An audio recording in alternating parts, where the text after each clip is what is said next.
Fifth inning, Chapter 2. There were 12 ticket windows at Ebbets Field, 12 turnstiles, and 12 baseball bats and baseball-shaped lights in the chandelier that hung in the rotunda. Frankie counted them.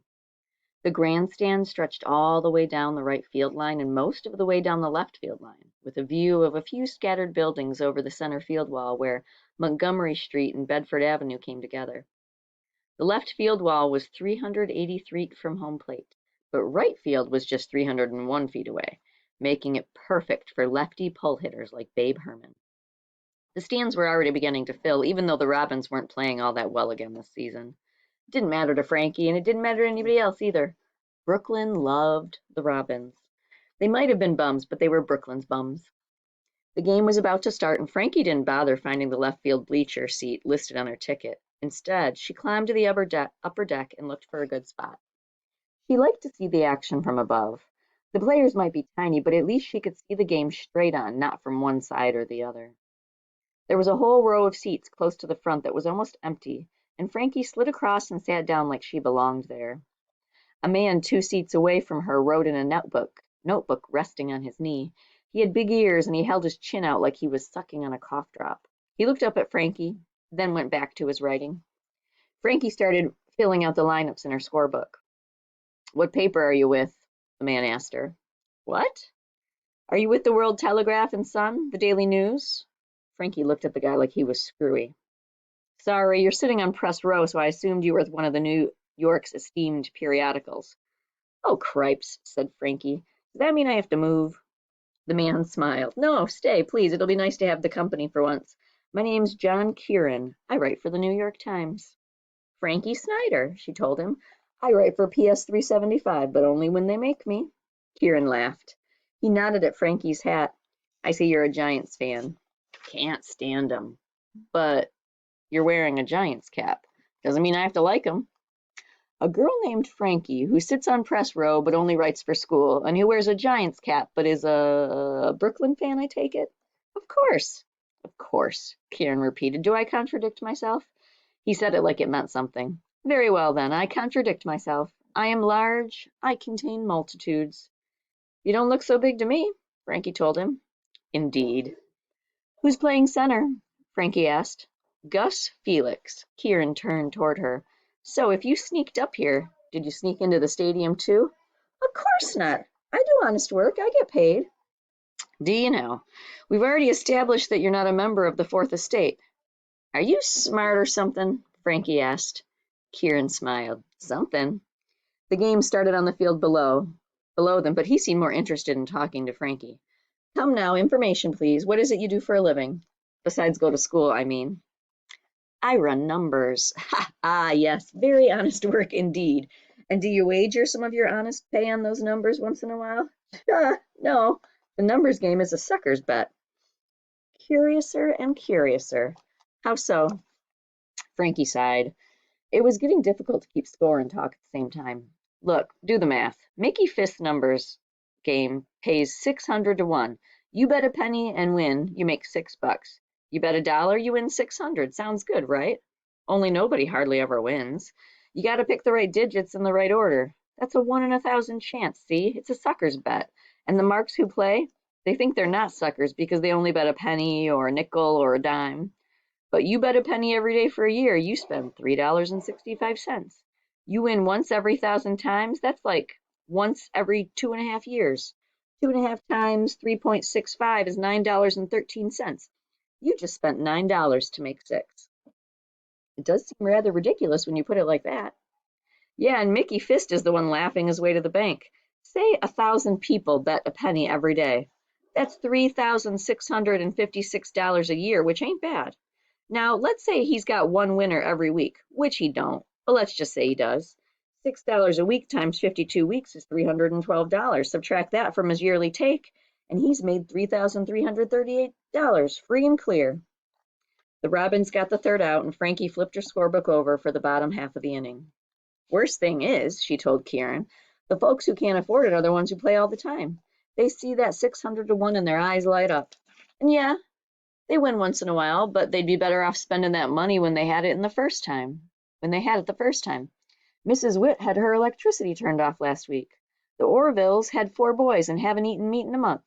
This old lady that lives next door to us, Mrs. Radowski, her husband is dead and her only boy died in the war in Europe. Pop says she's broke, but she still finds a coin to play the numbers almost every day.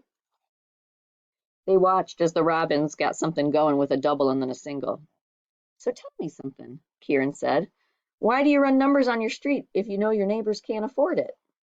Frankie shrugged. It's just a job I'm good at is all. Besides, it's their money, right? I can't tell them what to do with it. Kieran went back to scribbling in his notebook, then snapped it shut. Finished, he said. With what? My story about today's game. Frankie looked down at the field. It was still the first inning, and the Robins had 2 men on base with only 1 out.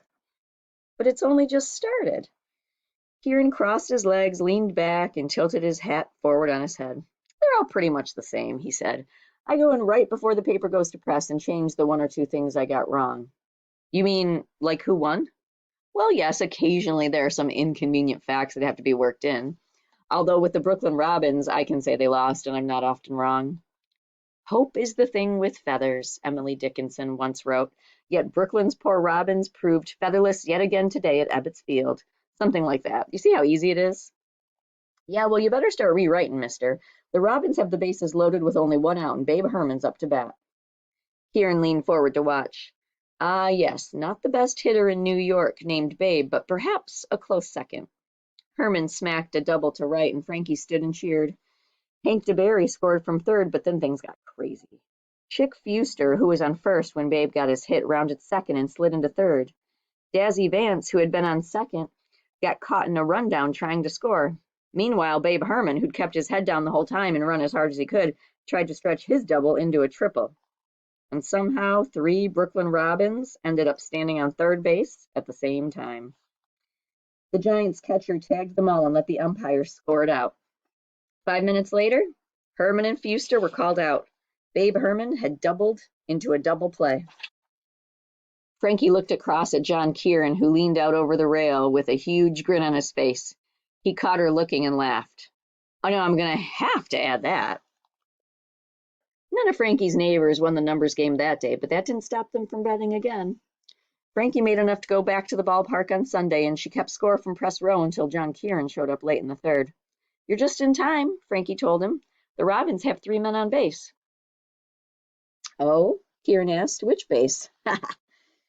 Kieran sat down a seat away from Frankie and opened up his notebook. Want to know what's happened? She asked. He held up a hand. No need. Why do you come if you're not even going to watch? Oh, I watch the games, Frankie. I watch and enjoy, particularly the Brooklyn Robins. Who wouldn't like a team with names like Chick Fuster, Trolleyline Butler, Rabbit Marinville, Snooks Dowd, Buzz McWeeny. Buzz McWeeny, for heaven's sake. And did you know that this ballpark sits in the exact same spot where a pigsty once stood? They called it Pigtown. Priceless.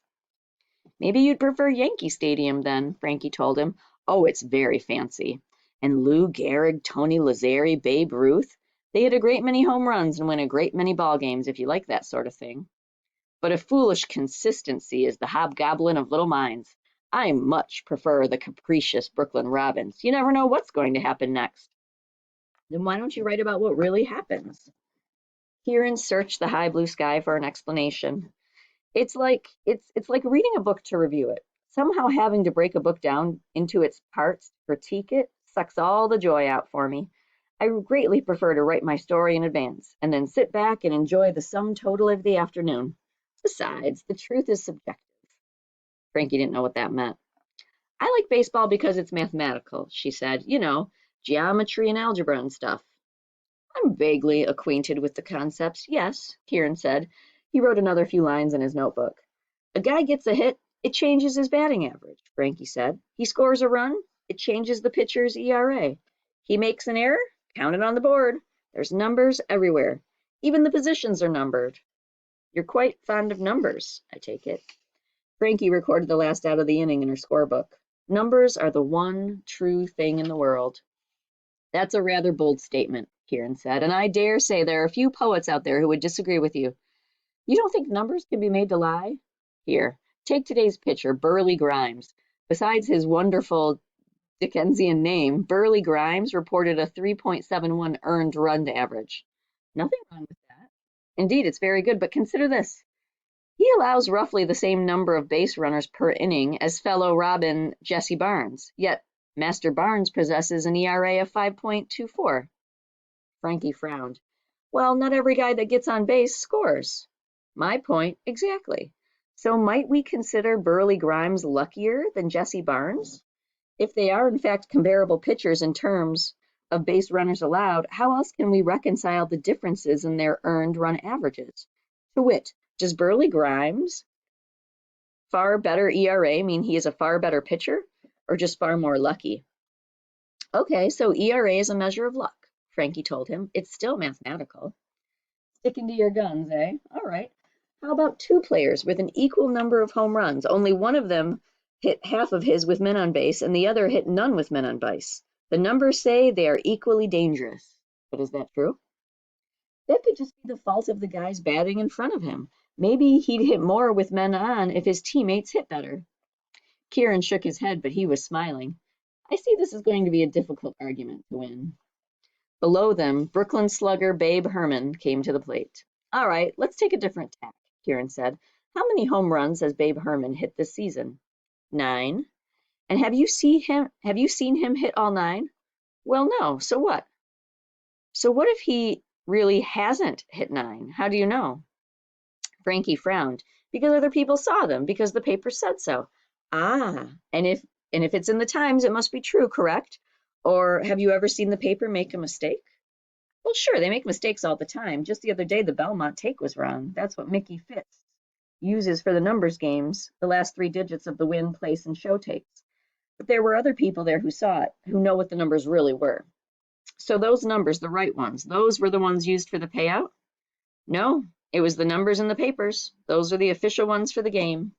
Aha! Kieran nodded and thought for a moment. So the numbers lied. They cheated someone out of his winnings. Nobody cheated. It was just a mistake. But someone could cheat, couldn't they? Kieran said, keeping his eye on the game. They could say, change the last 3 digits to the numbers 1, 2, and 3 in place of whatever they really were. I guess, but it's almost impossible, said Frankie. They'd have to change the numbers on the machines before the papers got printed. Of course. And who in the world could do that?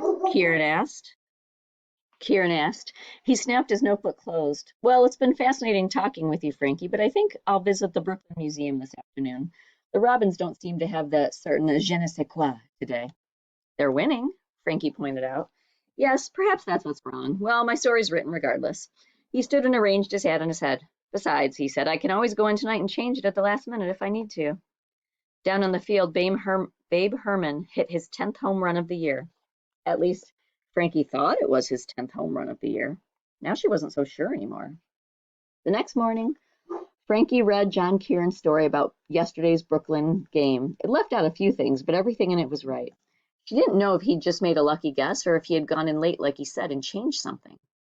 After digesting all the box scores on the page, Frankie flipped to the Belmont take to see if any of her players had hit the numbers.